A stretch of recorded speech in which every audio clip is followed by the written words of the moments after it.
बोलिए सियावर रामचंद्र की, बाबा भोलेनाथ की। ओम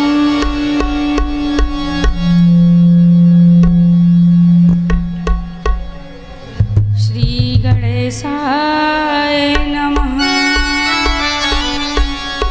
ओम श्री सरस्वती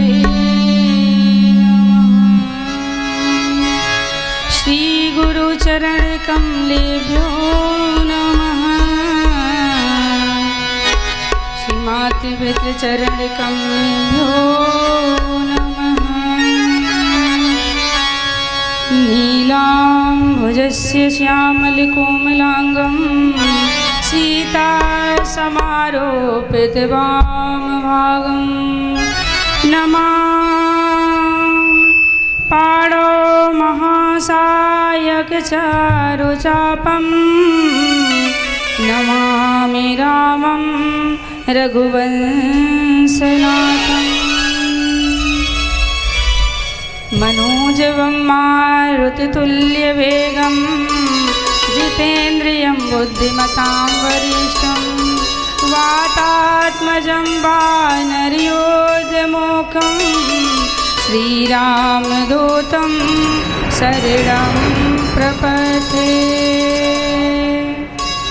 ओ राधा मेरी मात है, पिता मेरे रघुनाथ। इन दोनों के चरणों में मेरा कोटि कोटि प्रणाम, कोटि कोटि प्रणाम। लक्ष्मीनाथ समारंभा नाथयामुनिमध्यमाम् अस्मदाचार्य पर्यन्तां वन्दे गुरुं परम्पराम्। अंजनी सुत महावीर तेरा संकट मोचन नाम। शुद्ध चित तेरे अर्चन से सिद्ध हो सारे काम, सिद्ध हो सारे काम। राम नाम रटते रहो जब तक घट में प्राण। कभी तो दीन दयाल के बनक पड़ेगी काम, बनक पड़ेगी काम। आए हो तो प्रेम से लो हरि का नाम। सभी भक्तों को यदा श्री की जय जय श्री।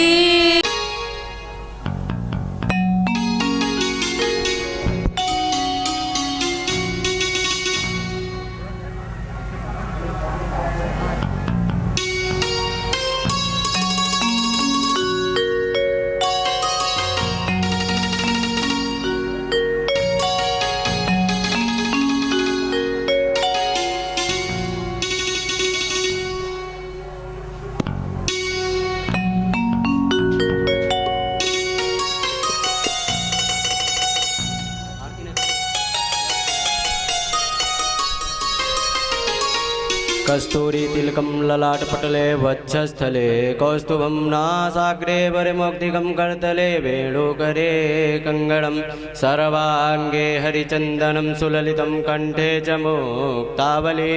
गोपास्त्री परिवेष्टितो विजयते गोपालचूडामणि।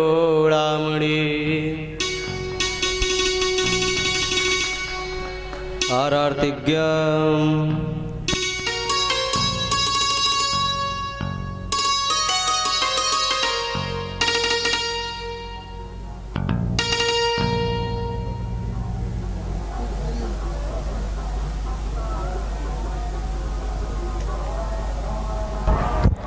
बोलिए सियावर रामचंद्र की जय। पवन सुत हनुमान की जय, उमापति महादेव की जय। हे राजा राम तेरी आरती गाओ, हे राजा राम तेरी आरती गाओ, हे राजा राम तेरी आरती गाओ। आरती गाओ प्यारे आप पूरी जाओ, आरती गाओ प्यारे आप पूरी जाओ। हे राजा राम तेरी आरती गाओ, हे राजा राम तेरी आरती गाओ।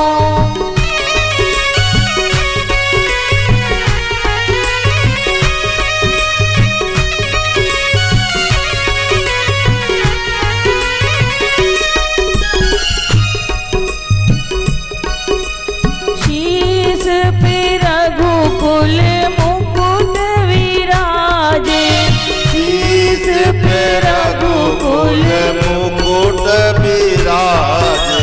गले वैजयंती माला साजे, गले वैजयंती माला साजे। चरणों में तेरे पुष्प चढ़ाओ, चरणों में तेरे पुष्प चढ़ाओ। हे राजा राम तेरी आरती गाओ, हे राजा राम तेरी आरती गाओ।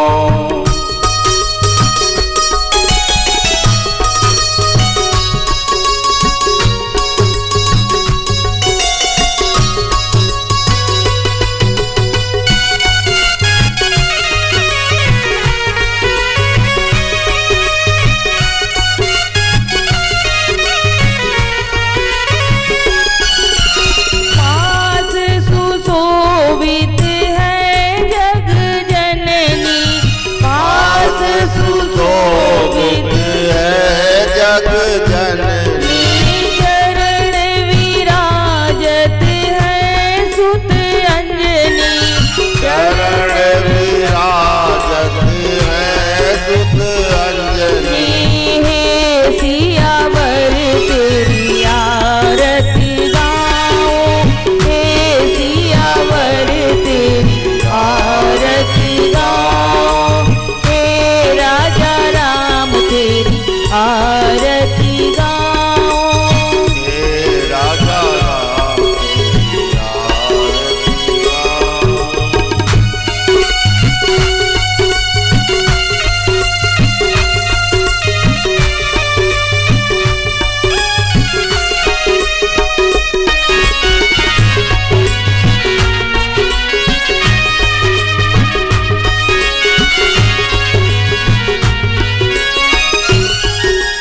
भक्त जनों के आप है रक्षक, भक्त जनों के आप दुख दूर करो दुख, हे जग पालक दूर करो दुख हे जग पालक।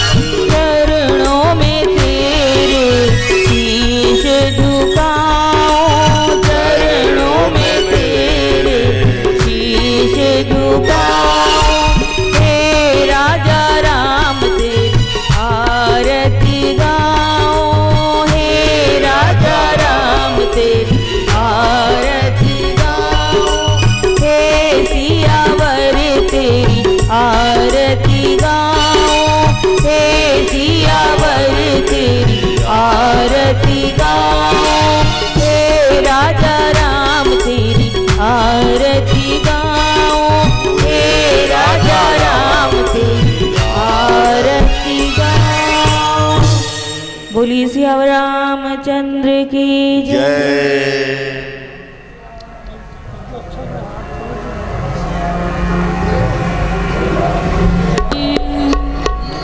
बोली सियावर रामचंद्र की।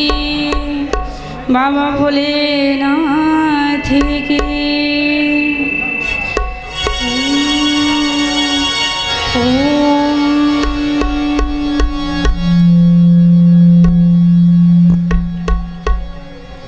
श्री गणेशाय नमः। श्री सरस्वत्यै श्री गुरुचरण कमलेभ्यो नमः। श्री मातृपितृ चरण कमलेभ्यो नमः। नीलाम्बुजस्य श्यामलकोमलाङ्गं सीता समारोपितवामभागं नमामि पाणौ महासायकचारुचापं नमामि रामं रघुवंशनाथं।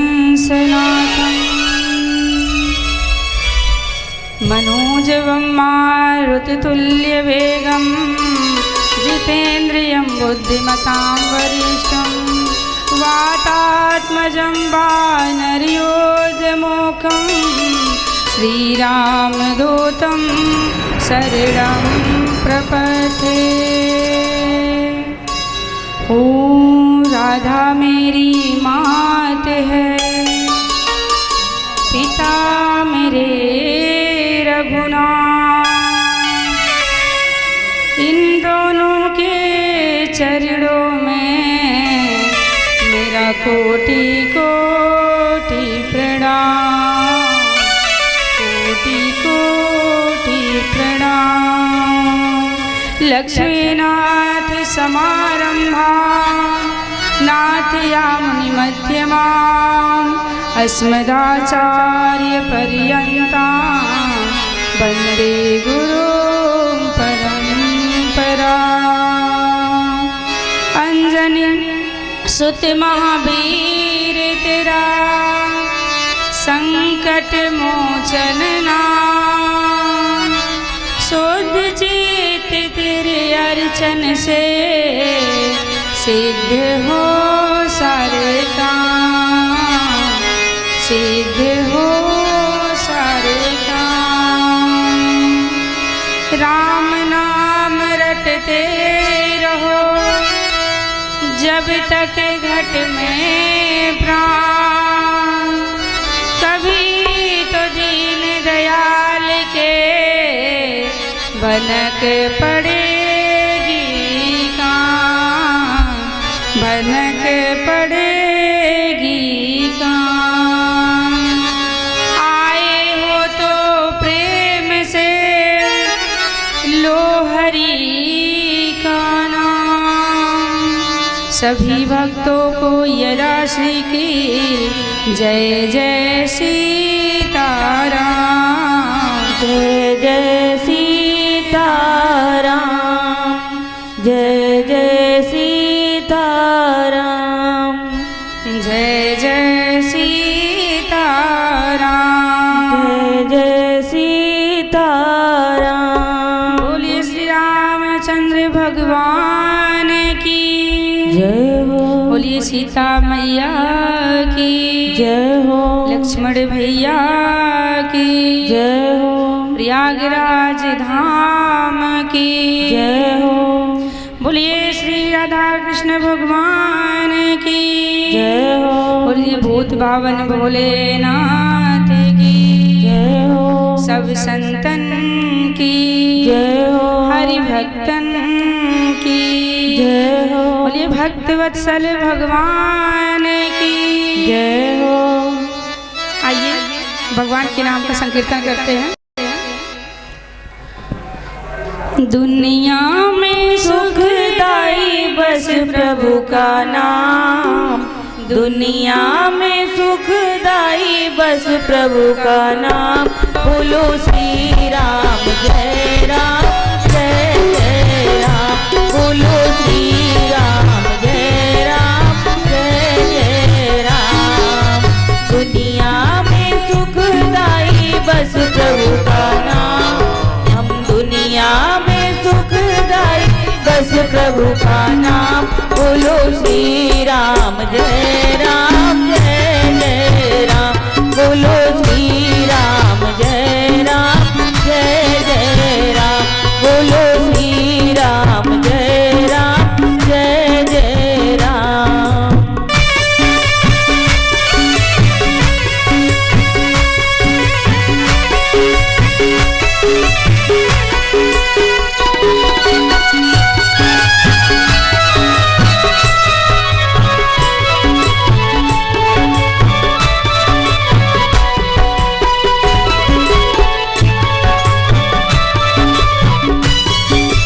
यहाँ वहाँ पगले भटकना तू छोड़ दे। यहाँ वहाँ पगले भटकना तू छोड़ दे। राम जी से अपना नाता तू जोड़ ले। राम जी से अपना नाता तू जोड़ ले। तुझे सारे कष्टों से देंगे आराम। तुझे सारे कष्टों से देंगे आराम। बोलो श्री राम जय राम जय जय राम। बोलो श्री राम जय राम जय जय राम। दुनिया में सुखदाई बस प्रभु का नाम। दुनिया में सुखदाई बस प्रभु का नाम। बोलो श्री राम जय राम जय जय राम। बोलो श्री राम जय राम जय जय राम। बोलो श्री राम जय राम जय जय राम। सभी लोग गाइए।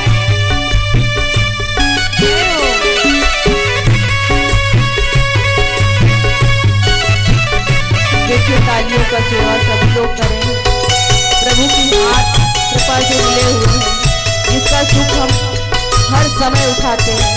सेवा में तो ताली कभी कभी बजाते हैं और हर समय हाथों का सुख उठा रहे हैं। बोलो श्री राम जय राम जय जय राम। बोलो श्री राम जय राम जय जय राम। दुनिया के हर एक रिश्ते में खोट है। दुनिया के हर एक रिश्ते में खोट है। टूटता जब विश्वास लगती चोट है। टूटता जब विश्वास लगती चोट है। तुझे सारे कष्टों से देंगे आराम। तुझे सारे कष्टों से देंगे आराम। बोलो श्री राम जय राम जय जय राम। बोलो श्री राम जय राम जय जय राम। दुनिया में सुख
बोलो रामचंद्र की जय हो। परम मंगलमय परात्पर अखिलेश्वर अखिल ब्रह्मांड नायक परात्पर पर ब्रह्म भगवान श्री राम भगवान की दिव्यांगमय प्रतिमूर्ति भगवान श्री राम कथा के रस रसिक अनंत बलवान अंजनी नंदन वायुपुत्र श्री बजरंगबली महाराज को सत सत प्रणाम, कोटि कोटि नमन। हम सभी लोग श्री राम कथा का पावन दर्शन कर पा रहे हैं। सभी लोग आज राम कथा का रसपान करते हुए जो कथा हमारे हृदय को हमारी अंतःकरण को शुद्ध करती हो, ऐसी कथा सुनने का हम लोगों को सौभाग्य प्राप्त हो रहा है। आज हम सभी लोग अपने लोक परलोक को संवारते हुए भगवान श्री राम की कथा का रसपान करेंगे।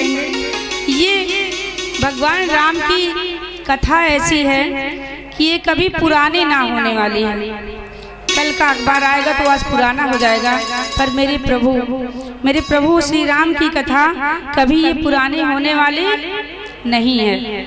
जितनी बार सुनते हैं, हमने बहुत बार सुना होगा, बस वही श्री राम का जन्म होता है, बाल लीला करते हैं, वनवास जाते हैं, पर जितनी बार सुनते हैं उतनी बार हमें नई सी लगती है। अंदर से एक उत्कंठा जागती है, यही मन करता कि हमेशा सुनते रहें, मन को कभी तृप्ति नहीं होती। मेरे प्रभु श्री राम की कथा कितनी बार भी सुन लें, परंतु मन तृप्त होने वाला नहीं है, हर बार नई सी लगती है। भगवान जैसे जब भगवान आए थे उस समय जो भाव था, आज हम लोग राम कथा सुनकर उसी तरह प्रभावित होते हैं जैसे भगवान स्वयं रहा करते थे। उस समय सभी लोग प्रभावित होते थे भगवान को देखकर। आज हम सब लोग भगवान की कथा सुनकर लगता है कि भगवान हमारे सामने हैं, भगवान को हम देख रहे हैं। भगवान का रूप या उनकी लीला, उनका धाम और उनका परम पवित्र नाम, यही है जो हम सभी को भगवान के पाने का एक मार्ग है। इसी से लगता है कि भगवान आज भी हम सबके सामने हैं। कथा सुनते हैं तो कथा में विद्यमान हो जाते हैं भगवान। और जहाँ भी श्री राम कथा होती है, भगवान प्रभु की कथा होती है, वहाँ अंजनी पुत्र श्री हनुमान जी स्वयं विराजमान रहते हैं। कहीं भी कथा हो, कैसी भी कथा हो, पर मेरे प्रभु श्री हनुमान जी महाराज वहाँ पर आकर विराजमान हो जाते हैं। मेरे प्रभु इतने रसिया हैं प्रभु की कथा सुनने के, श्री हनुमान जी महाराज कहीं भी कथा हो हर जगह वो विराजमान रहते हैं। तो हम सभी लोग श्री हनुमान जी महाराज को प्रणाम करते हुए भगवान की कथा में प्रवेश करेंगे। कल की कथा में हम लोगों ने सुना कि श्री राम कथा के 4 वक्ता और 4 श्रोता के बारे में, जिसमें इसी प्रयागराज धाम में, इसी प्रयागराज यही जगह है, कुंभ का मेला लगा हुआ था। यहीं पे सभी संत जन आए हुए थे और भरद्वाज मुनि बसहि प्रयागा,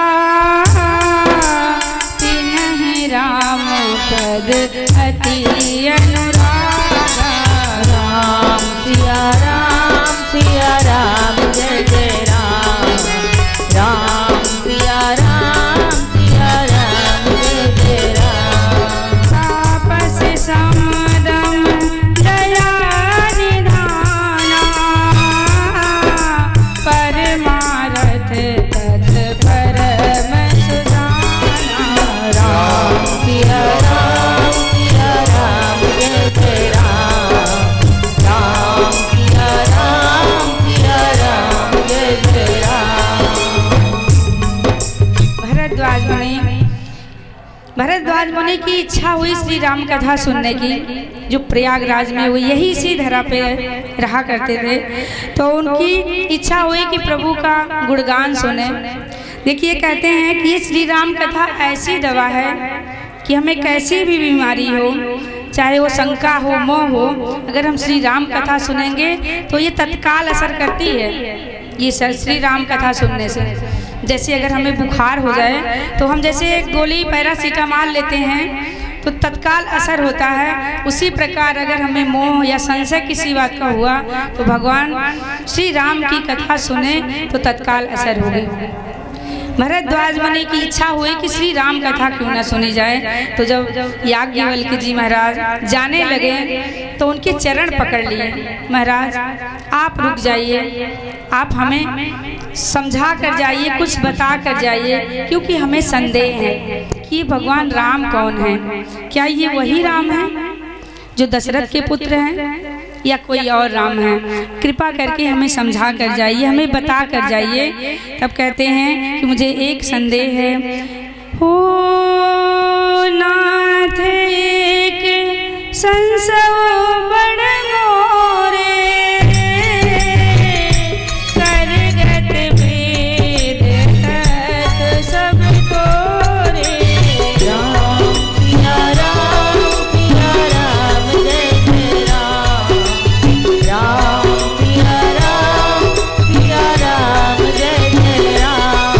करत सुमोही लागत कैला जा,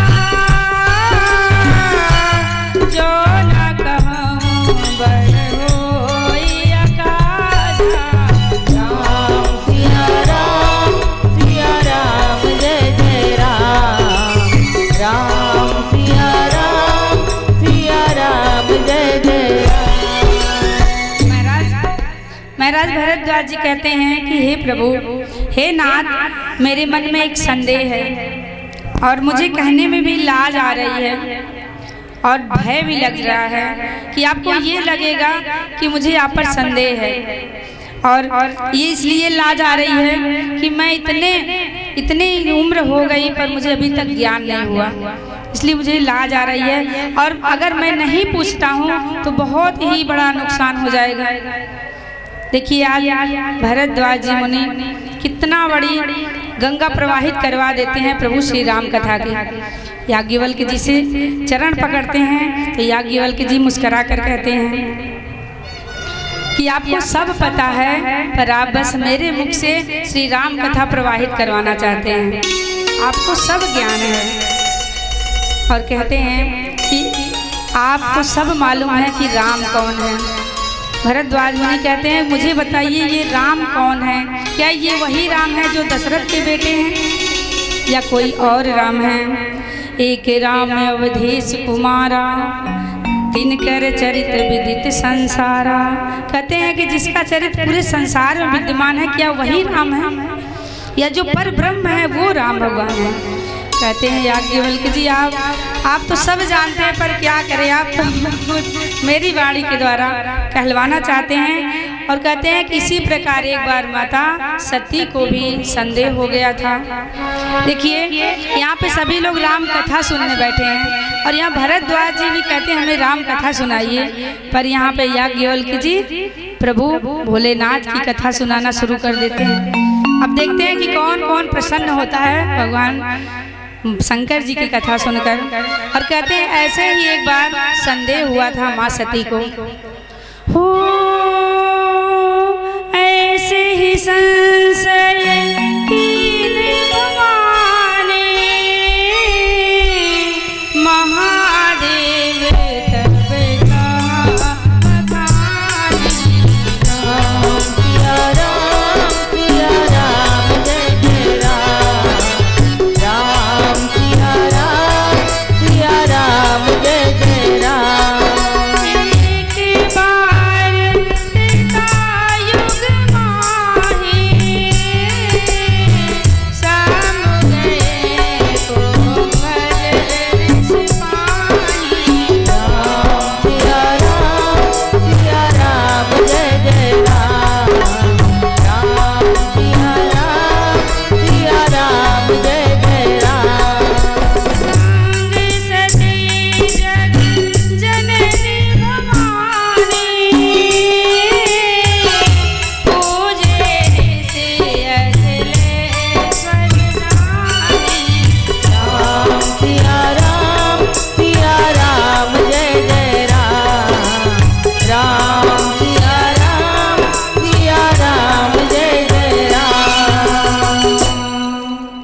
एक बार त्रेता युग में भगवान भोलेनाथ माता पार्वती जी को लेकर कुंभज ऋषि के आश्रम में गए। अगस्त जी भगवान के पास गए। जैसे ही अगस्त मुनि ने भगवान को देखा, उनके चरण पकड़ लिए, उनके चरणों को स्पर्श किए और उनको आसन दिए बैठने के लिए। बड़े प्रसन्न हुए कि मेरे द्वार पे भगवान आए हैं। बड़े प्रेम से कहते हैं कि हमें राम कथा सुनाइए। अगस्त मुनि ने बड़े प्रेम से श्री राम कथा सुनाई और मेरे भोलेनाथ बाबा बड़े मस्ती के साथ प्रभु की कथा सुनते हैं। और मैया को वहीं पे संदेह हो गया। सती माँ सोचने लगी, ये कैसे वक्ता हैं जो श्रोता के चरण स्पर्श कर रहे हैं? क्या ये वक्ता हो सकते हैं? और जिनकी ये कथा सुना रहे हैं, क्या ये भगवान हो सकते हैं? उनको संदेह हो गया और उन्होंने वहाँ कथा नहीं सुनी, केवल बैठी रही पूरे टाइम, पर उन्होंने कथा नहीं सुने। और भगवान भोलेनाथ बड़े मस्ती से श्री राम कथा का श्रवण पान किया। बड़ी मस्ती के साथ कथा सुनते हैं और मैया चुपचाप बैठी हैं, बस इधर उधर की बातों में लगी रही। ऐसे बहुत लोग कथा में आते हैं, लगता है कि कथा में बैठे हैं, पर अंदर से जो मन होता है वो कहीं और चलता रहता है। शरीर तो यहाँ रहती है पर मन कहीं और रहता है। उसी प्रकार सती मैया बैठी तो थी पर उनका मन कथा में नहीं था। अब कुछ टाइम बीत गया। कहत सुनत रघुपति गुण गाथा, कछु दिन तहाँ रहे गिरना था। वहाँ पे भगवान भोलेनाथ कुछ दिन रहे और फिर मुनि सन विदा मांगी त्रिपुरारी, चले भवन संग भुज दक्ष कुमारी। अब मैया सती को लेकर भगवान भोलेनाथ चले। मुनि को प्रणाम किया कि अब चलते हैं, बहुत दिन बीत गए। और जैसे कैलाश की तरफ चले, अब जाने लगे तो उस समय देखिए तुलसीदास जी महाराज कहते हैं कि जब सती मैया आई थी तो उन्हें संग सती जग जननी भवानी ये कहकर संबोधन किया गया था। और जब जाने लगी तो क्या कहा गया? संग सती जग जननी भवानी। और जब जाने लगी तो उन्हें बस दक्ष कुमारी कहकर संबोधन दिया गया, क्योंकि उनके मन में अहंकार आ गया और प्रभु के प्रति संदेह हो गया। तो तुलसीदास जी महाराज उनको बहुत, क्योंकि जो आता है भगवान की कथा नहीं सुनता, संदेह लेकर जाता है, तो उनको छोटा ही समझना चाहिए। क्योंकि जो भी संदेह करे, भगवान पे जो संदेह करता है वो कभी बड़ा हो ही नहीं सकता। अब सती मैया जब चली, भगवान की कथा तो सुनी नहीं, और जब रास्ते में जाने लगी तो देखिए, जब भगवान की कथा हम नहीं सुनेंगे तो अपने मन में शंका ही लेकर जाएंगे। अब मैया तो शंका लेकर चली। उसी समय प्रभु पृथ्वी का भार उतारने के लिए रघुवंश कुल में जाकर अवतार लिए हुए थे। और उस समय त्रेता युग चल रहा था, दंडक वन में विचर रहे थे। रावण उसी समय सीता मैया को हर कर लेकर गया था और प्रभु श्री राम ढूंढ रहे थे मैया सीता को। और जब भोलेनाथ ने देखा तो बड़े प्रसन्न हुए। कथा तो सुन ली थी पर प्रभु के दर्शन हो जाएं, ऐसी इच्छा मन में थी। उनके मन में इच्छा थी कि प्रभु के दर्शन हो जाते तो कितना सुंदर होता। और जब प्रभु को देखा तो उनका मन तो गदगद हो गया।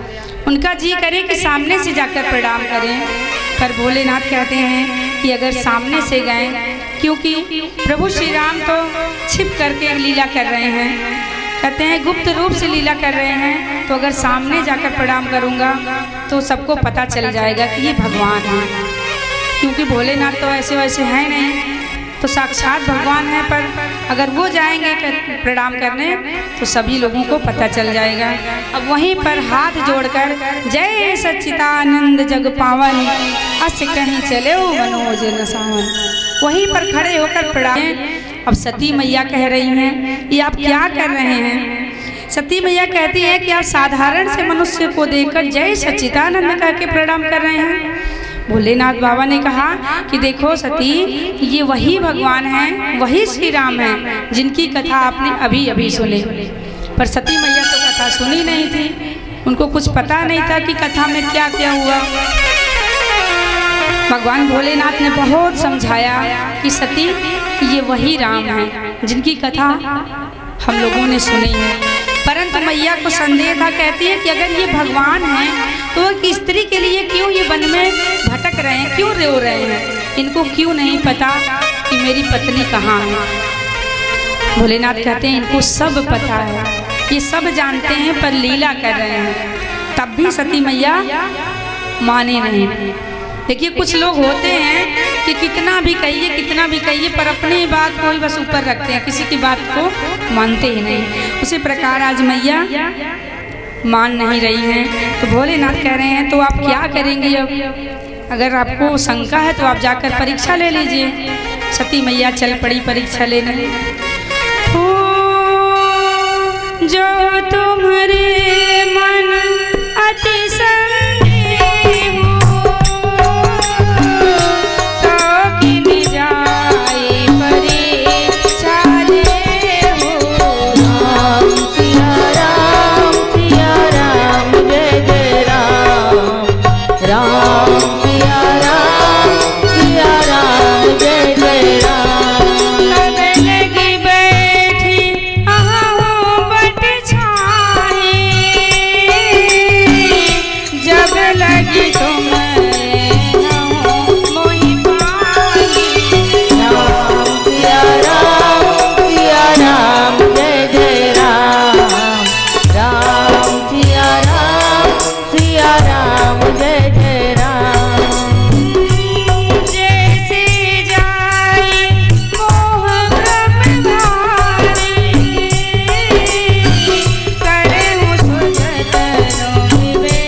बाबा ने कहा कि अगर तुम्हारे मन में संदेह है तो आप जाकर परीक्षा ले लीजिए। सती मैया चल पड़ी और जाकर तब तक भोलेनाथ कहते हैं मैं वट की छाया में बैठकर आपका इंतजार करता हूँ, जब तक आप नहीं आएंगे तब तक मैं यहीं बैठा रहूँगा।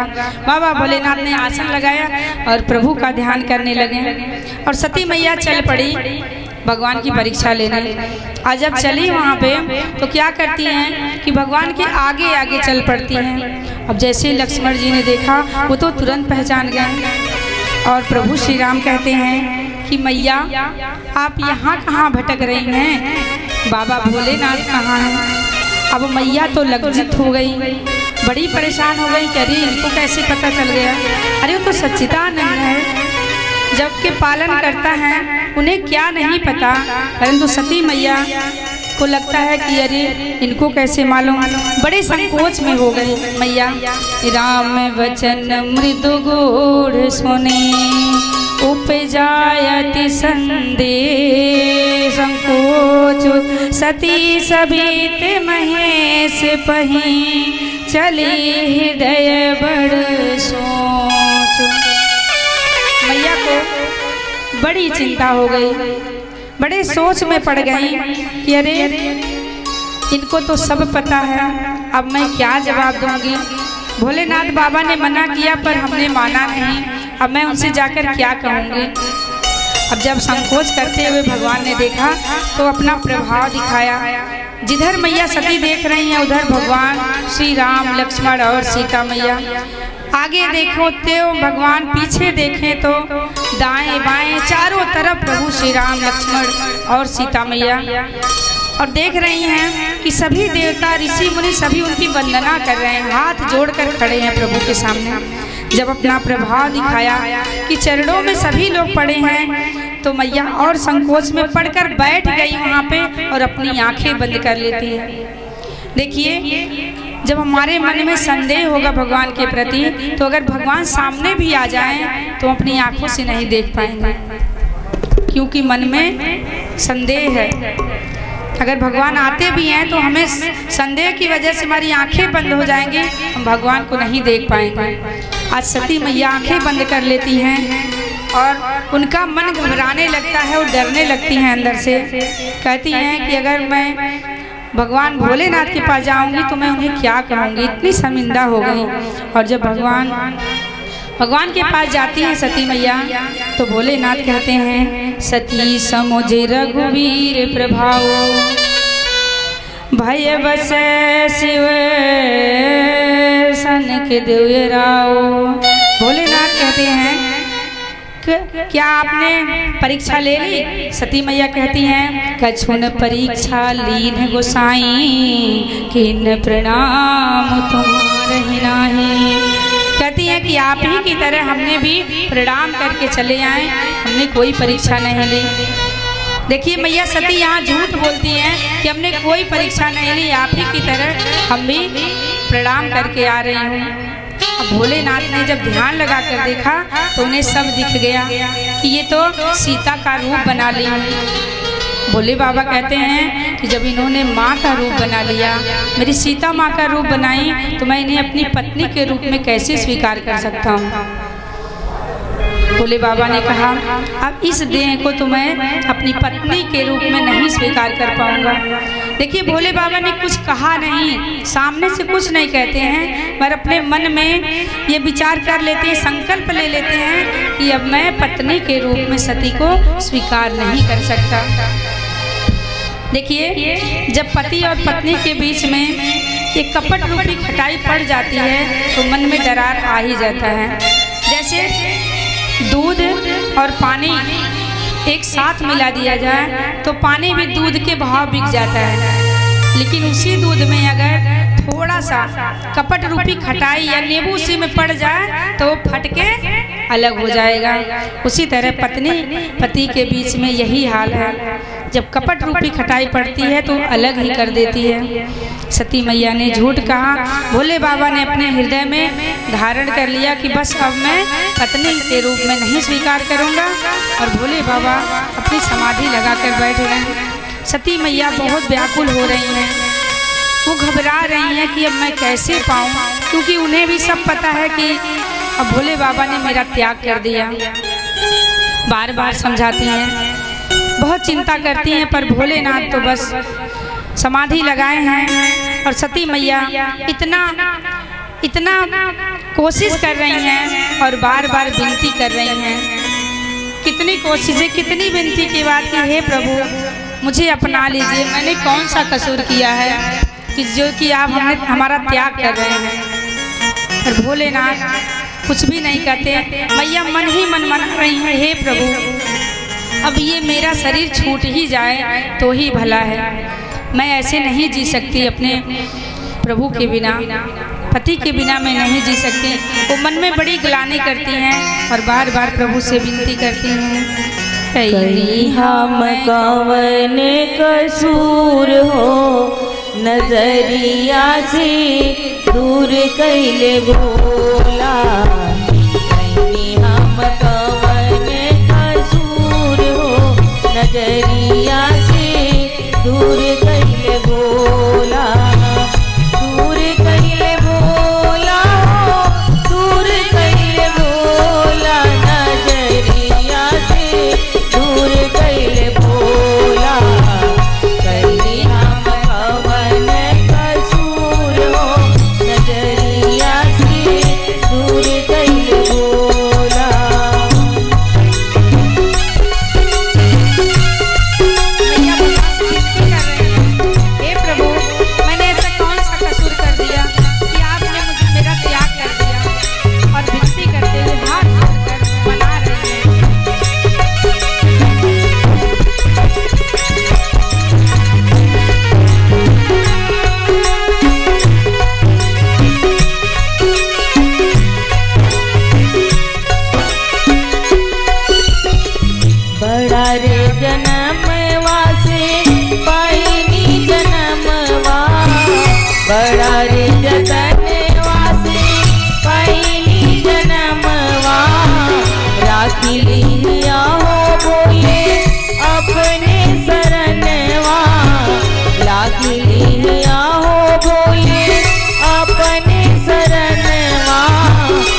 भोलेनाथ के श्रृंगार कौन है?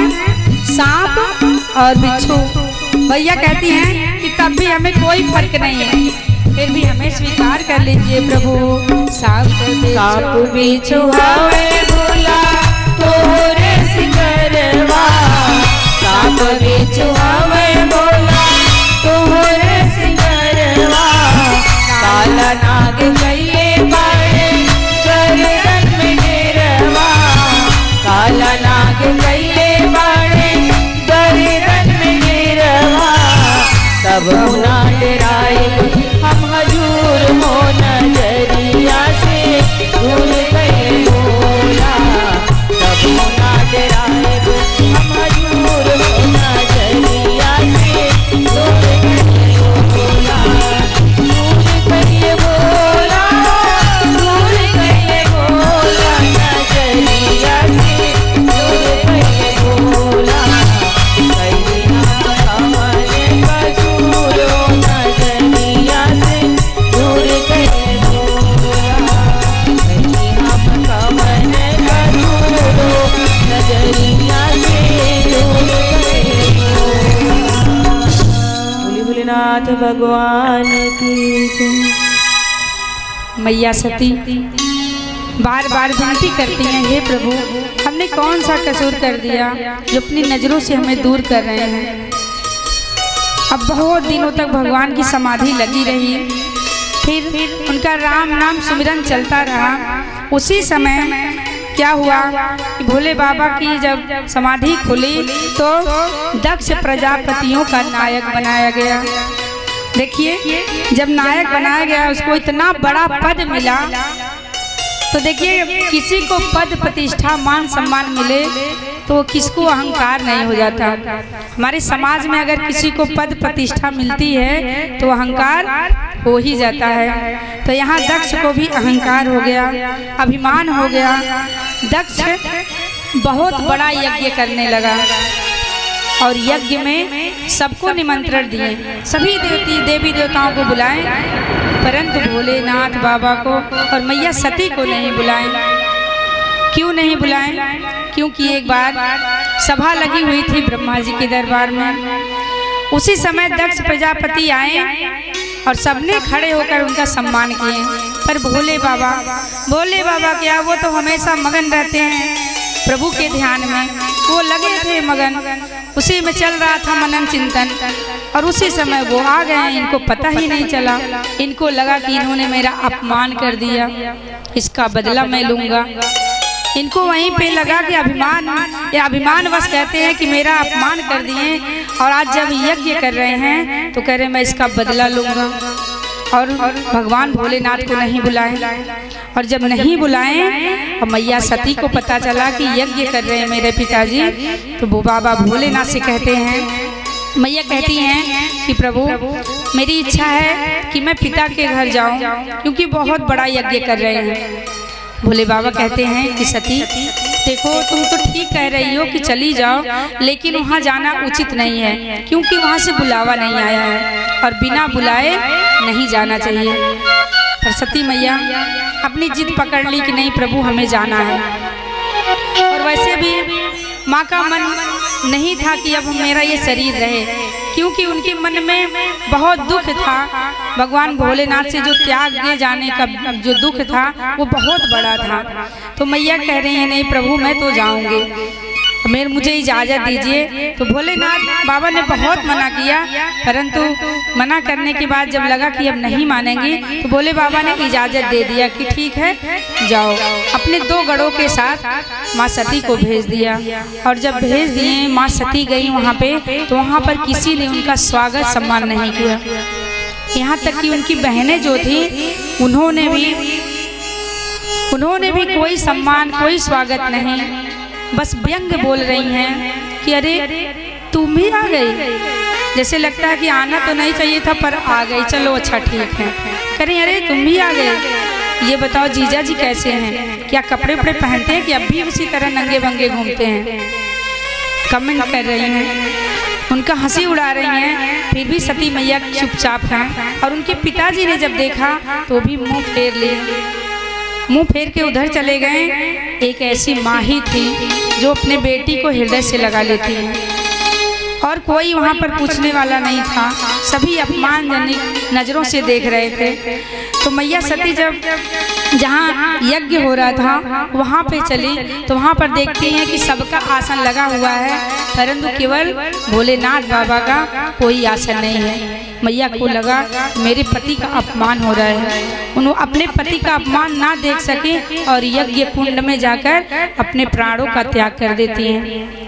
यज्ञ कुंड में कूद गई और यज्ञशाला में हाहाकार मच गया। चारों तरफ हाहाकार मच गया और शिवगढ़ों ने सारा विध्वंस कर डाला, यज्ञशाला तोड़ फोड़ डाला। मैया जब अपना शरीर त्यागने लगी तो भगवान से वरदान मांगती हैं। भगवान कहते हैं कि आप कोई वरदान मांगिए, मैं देने के लिए तैयार हूँ। मैया कहती हैं कि बस मुझे कुछ नहीं चाहिए, मुझे बस प्रभु के भोलेनाथ के चरणों में मेरा अनुराग, मेरा प्रेम हमेशा बना रहे और मैं जब भी जन्मूं तो प्रभु की पत्नी ही बनकर रहूं।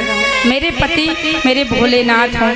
अब आज सती मैया जाकर हिमांचल के घर में पार्वती के रूप में प्रकट होती हैं, वहीं पे जन्म लेती हैं। और जन्म के उपरांत जब मैया सती जन्म लेती हिमांचल के घर पर तो उनका नाम होता है पार्वती। पार्वती के रूप में प्रकट हुई हैं और उस समय नारद जी वहाँ बीड़ा बजाते हुए आ रहे हैं। जब हिमांचल ने देखा नारद जी को तो बड़े प्रेम भाव से उन्हें बिठाकर आसन दिए और बिठाते हैं आसन पर और कहते हैं कि मेरी पुत्री के बारे में कुछ बताइए। उनका हाथ देखिए, उनकी हाथों की रेखा क्या बता रही है।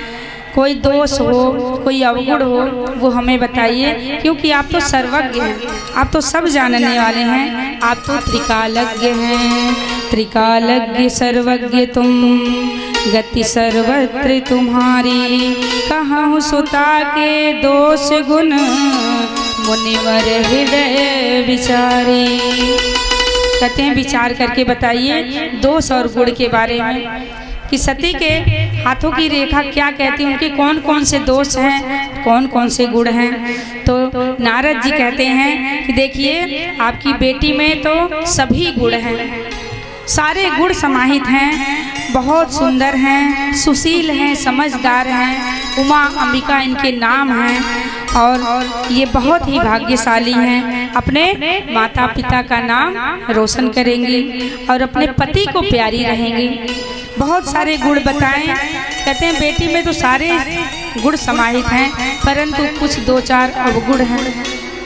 कहते हैं कौन से? नारद जी कहते हैं कि दो चार अवगुण हैं कि गुणहीन, मानहीन, माता पिता विहीन, उदासीन, संशयहीन, लापरवाह है, योगी, जटाधारी, निष्काम भाव हृदय वाले और नंगे अमंगल वेश वाले, ऐसे पति इनके होंगे। अब तो हिमांचल और मैया बड़ी पति पत्नी की माता पिता बहुत ही दुखी हुए कि ऐसे पति होंगे, परंतु मैया बहुत प्रसन्न हो गई क्योंकि उनको पता चल गया कि ऐसे तो केवल बाबा भोलेनाथ हैं। मैया प्रसन्न हुई और नारद जी कहते हैं देखिए आप सोच ना करिए, ऐसे गुण तो केवल भोलेनाथ बाबा में हैं, पर उनको पाने के लिए बहुत तपस्या करनी पड़ेगी। अब सती मैया तपस्या करने के लिए तैयार हो गए और जंगल के लिए चल पड़ी। कई हजारों वर्ष तक तपस्या करें भोलेनाथ को पाने के लिए कि बाबा भोलेनाथ ही मेरे पति के रूप में हों। अब इधर प्रभु श्री राम भगवान कहते हैं भोले बाबा से कि अगर आपका मेरे प्रति जरा भी प्रेम है तो आप पार्वती से विवाह कर लो। पर भोलेनाथ बाबा कहते हैं कि विवाह करना तो ठीक नहीं, क्योंकि वो बैरागी हो गए हैं, निष्काम भाव वाले हो गए हैं। कहते हैं विवाह तो ठीक नहीं, परंतु आप स्वामी हो, अगर आप कह रहे हैं तो मैं विवाह जरूर करूँगा। बड़ी विनती करते हैं तो तैयार हो जाते हैं बाबा भोलेनाथ। कहते हैं कि ठीक है मैं विवाह करने के लिए तैयार हूँ। अब इधर उसी समय सप्त ऋषिगण आते हैं बाबा भोलेनाथ के दर्शन करने के लिए। तो बाबा भोलेनाथ सप्त ऋषियों से कहते हैं कि जाओ पार्वती की परीक्षा लेकर आओ। मैया पार्वती की परीक्षा लेने के लिए भेजते हैं। तो मैया पार्वती की परीक्षा लेकर आना। तो सब ऋषिगण कहते हैं कि आप परीक्षा लेने के लिए क्यों भेज रहे हैं?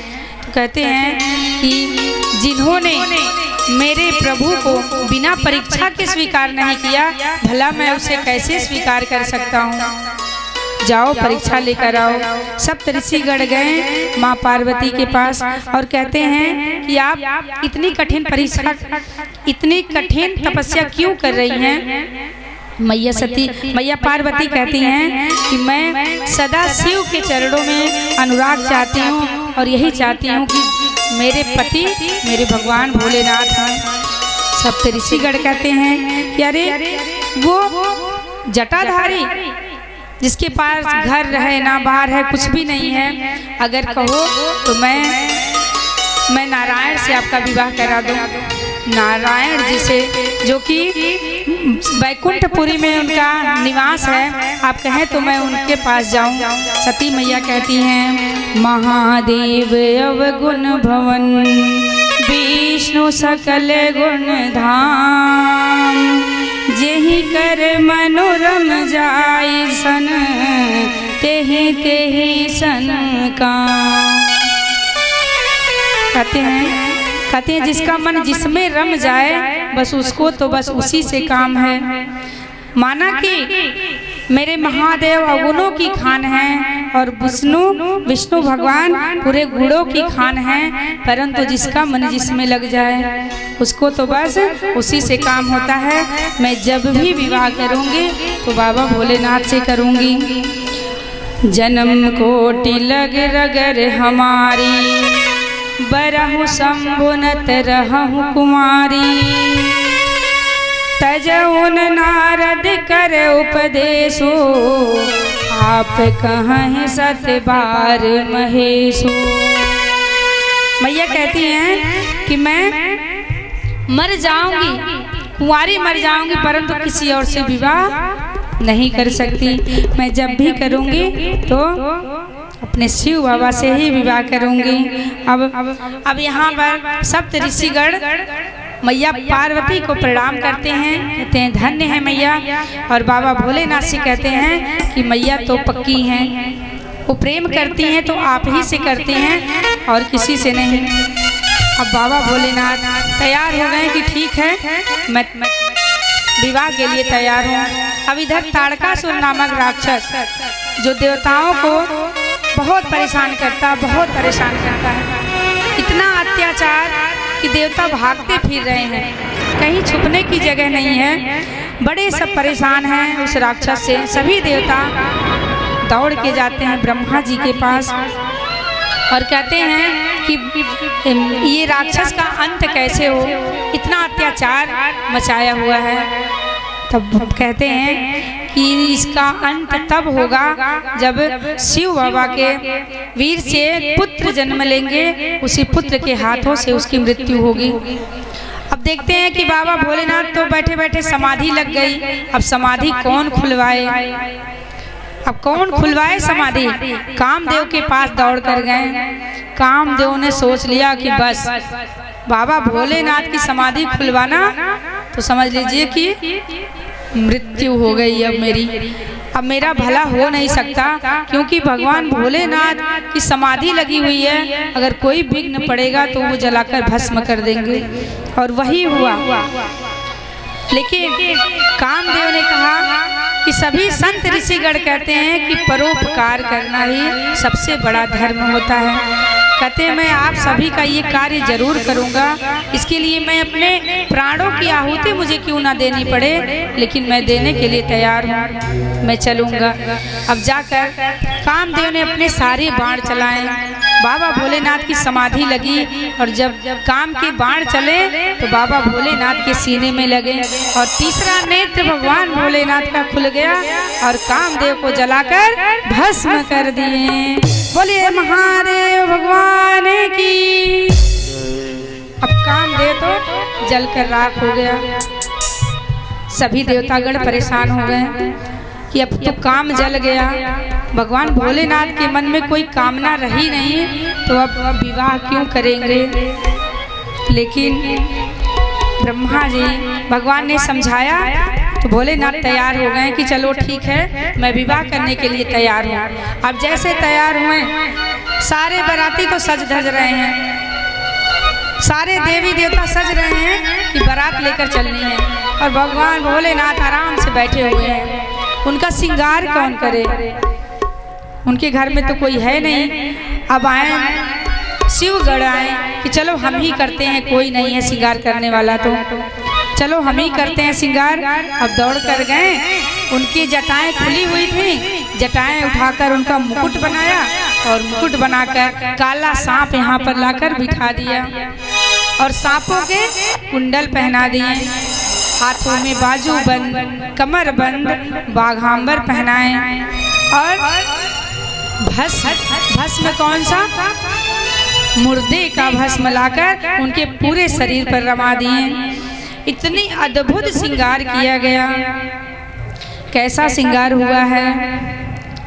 शिव ही शंभु गुण करहि श्रृंगारा, जटा मुकुट यही मोर समारा, कंकन कुंडल पहने ब्याला, तन विभूति पटके हरि छाला, शशि ललाट सौंदर सिर गंगा, नयन तेने उपवीत भुजंगा, गरल कंठ उर नर सिर माला, शिव बेश शिव धाम कृपाला, हर त्रिशूल हर डमरू विराजा, गले बसई जग बाजहि बाजा, देखी शिवहि सुर त्रिय मुस्काहि, वर लायक दुल्हन जग नाहि, वर लायक दुल्हन जग नाहि।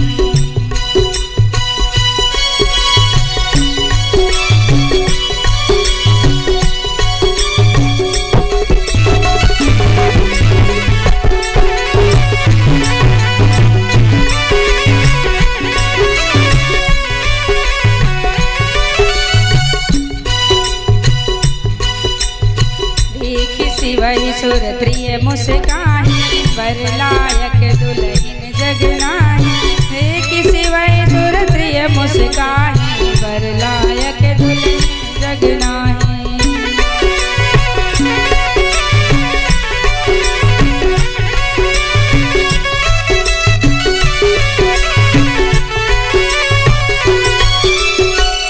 भगवान भोलेनाथ का ऐसा श्रृंगार, अद्भुत श्रृंगार हुआ है कि सभी लोग देखते ही रह गए। इतना सुंदर सा श्रृंगार गणों ने किया। अब आते हैं सभी देवी देवता, तो आते हैं यहाँ तक विष्णु भगवान आए, और जब इनकी बारात देखते हैं भोलेनाथ का अद्भुत श्रृंगार, तो बड़े मुस्कुराते हुए कहते हैं कि अरे ये जैसे दूल्हे के समान तो हमारी बारात नहीं है भाई, ये दुल्हा जिस तरह का है उस तरह से ये हमारी बारात सजी नहीं है। तो हम लोगों को क्या करना चाहिए कि कहीं और किसी और रास्ते से चलना चाहिए, इनका रास्ता कहीं और, हम लोगों का अलग रास्ता कर दिया जाए, क्योंकि इतना अद्भुत श्रृंगार है तो हम लोग उसमें खिप नहीं रहे हैं, क्योंकि ब्रह्मा जी और विष्णु भगवान वो तो अलग ही हैं, और इनका तो अद्भुत श्रृंगार हुआ है। और बाबा भोलेनाथ को भी समझ में आ गया कि हाँ क्या कर रहे हैं। अब क्या किए? कहते हैं कि भृंगी जाओ सभी गणों को बुला कर लाओ, और भृंगी ने आवाज लगाई, हर हर महादेव,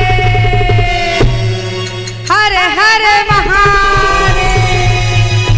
सभी भूत पिशाच दौड़ कर आ गए, सारे भूत पिशाच किन्नर नाग यक्ष सभी लोग आए, किसी के एक पैर, किसी के एक भी नहीं, किसी के एक मुख, किसी के हजारों मुख वाले सभी लोग आए दौड़कर, और अद्भुत बारात चली, और अद्भुत बारात चली, सभी नाचते गाते हुए चले।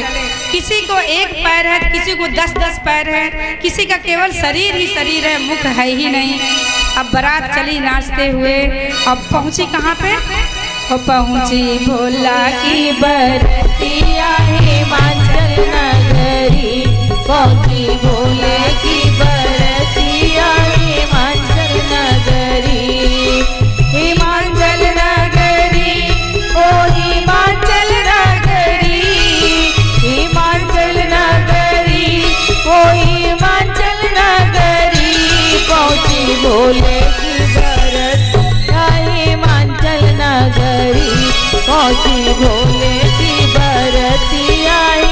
भैया बारात में आए, भगवान की आज बारात सज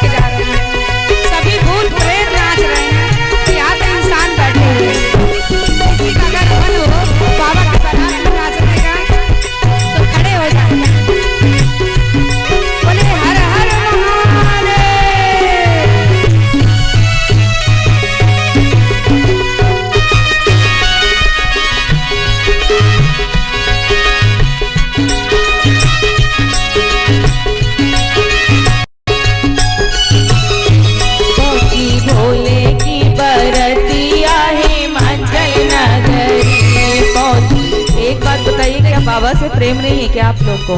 देखिए यहाँ कोई रोक नहीं है, जिसकी मर्जी हो वो उठ के बाबा भोलेनाथ की बारात में शामिल हो सकता है। बाराती चाहे तो बाबा की तरफ से चले, कोई भी। या आप लोग खड़े हो जाइए, उठ जाइए। हिमाचल नगरी, ओ हिमाचल नगरी, हिमाचल नगरी, ओ हिमाचल नगरी, पहुंची भोले की बरतिया हिमाचल नगरी, पहुंची भोला की बरतिया हिमाचल नगरी।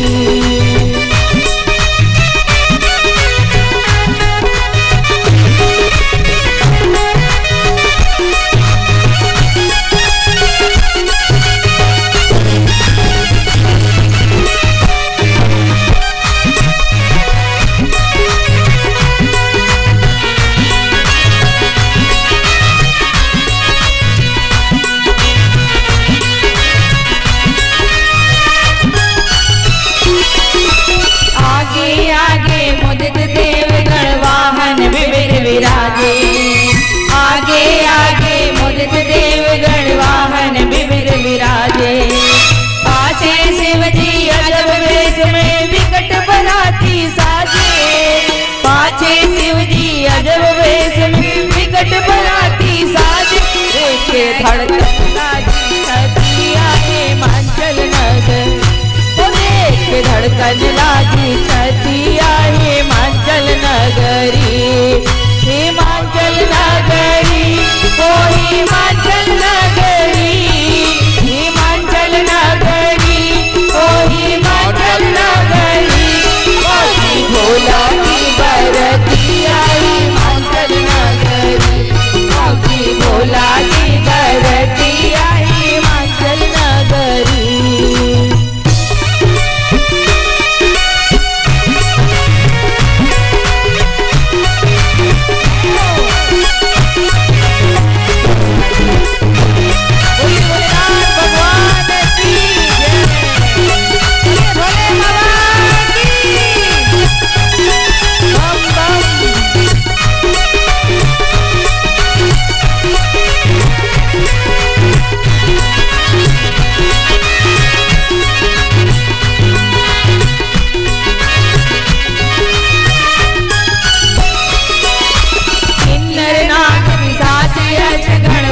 प्रेत बैताल, किन्नर नाग पिशाच अजगर भूत प्रेत बैताल, नाचे गावे बाजा बजावे दे दे तेरे ताल, नाचे गावे बाजा बजावे दे दे तेरे ताल, जिनकी अजब अजब सूरतिया हिमाचल नगरी, जिनकी अजब अजब सूरतिया हिमाचल नगरी, भोला की बरतिया हिमाचल नगरी, पहुंची भोला की बरतिया हिमाचल नगरी। गाते बजाते सभी बराती पहुंच रहे हैं। जय हो भोले बाबा की।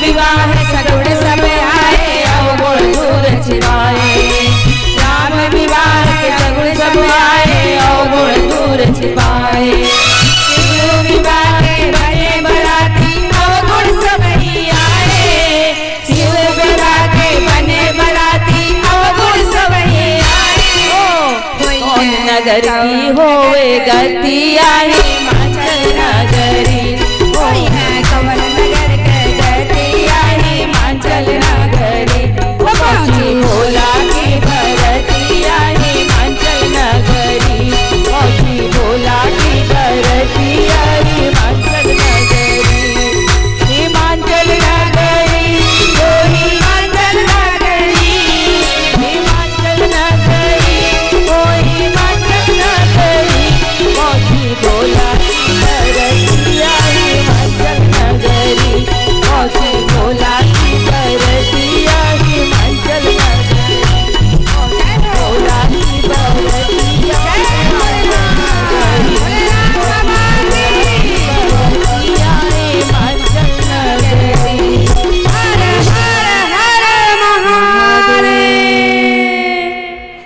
बोलिए भोलेनाथ भगवान की जय। पहुँची बोला की बरतिया हिमाचल नगरी, बाबा की बारात पहुँची। बोले भोले बाबा की जय। जब बारात पहुँची तो सबसे पहले देवता लोग पहुँच गए, और जब भगवान विष्णु को सब लोग देखें तो बड़े प्रसन्न हुए। वाह क्या बारात आई है, दूल्हा तो बहुत सुंदर है। पर पता चला कि अरे दूल्हा ये नहीं, अभी दूल्हा पीछे आ रहा है, अभी पता चलेगा कितना सुंदर दूल्हा आ रहा है। और जब पीछे से शिव दल को देखा, बाप रे, सभी लोग बड़े बुजुर्ग थोड़े थमे रहे, पर बच्चे भागे जोर से। और जब माँ लोग पूछ रही हैं, कह रही हैं अरे वो बारात नहीं, यमराज की बारात आ रही है, भूत प्रेत बैठा। बच्चे तो भागे जोर जोर से। अब बताएं, कह रही हैं अरे ये कैसी बात कर रहे हो? कह रहे हैं अरे वो बारात नहीं, यमराज की बारात आई है, उसमें सिर्फ भूत ही भूत हैं, और दूल्हा तो बैल पे बैठ के आया है। ऐसा दूल्हा है जो बैल पे सवारी, बैल की सवारी है। देखिए दूल्हे कार मोटरसाइकिल कार से जाते हैं, पर ये दूल्हा बैल की सवारी लेकर जा रहे हैं। सभी बच्चे घबराए हुए भागते हैं। अब बात आती है जलपान कैसे कराया जाए। तो व्यवस्था दी गई कि आप इनका जलपान सभी बारातियों का कराएंगे। अब भूत प्रेत तो दौड़े कि हाँ हम भी जलपान करेंगे, हु हा करते हुए। अब जो जलपान कराने वाला है, अब वो बेचारा कंफ्यूज है कि हम किसको पत्तल दें और किसको ना दें। जिसका शरीर है उसके पास तो मुख ही नहीं, तो सोच रहा है ये खाएंगे कैसे, और जिसके पास मुख है वो शरीर ही नहीं है, वो खाएगा तो जाएगा कहाँ। बड़े बड़े चक्कर में पड़ गए। किसी ने कहा भाई सबको पत्तल दो, किसी के पास एक मुख है तो किसी के पास 10-10 मुख हैं। तो वो सोच रहा है कि 10 पत्तल बांटे कि एक पत्तल बांटे, इसको कितनी पत्तल दी जाए। सब बड़े घबराए हुए हैं। किसी तरह तो जलपान कराया गया, और रायता है उसी रायते में डुबकी लगा रहे हैं। ऐसे नहीं मिला, चलो डुबकी लगा के खाते हैं, खाए पिए अपना। अब इधर मैया देखती हैं बाबा भोलेनाथ को, तो मूर्छित होकर गिर पड़ती हैं कि ऐसा दूल्हा। तब नारद जी ने समझाया, सारी कथा सुनाई कि बाबा भोलेनाथ हैं। जब सारी बातें बताई तब मैया उठी और अच्छे से विवाह संपन्न हुआ। धन धान्य देकर मैया पार्वती को विदा करती हैं। देखिए कथा 3 दिन की है माँ, इसलिए थोड़ा उसको थोड़ा करके तो हम आगे निकलते हैं। और आज भगवान का जन्मोत्सव भी मनाया जाएगा, और कल कथा करके कल का कथा का समापन भी होना है।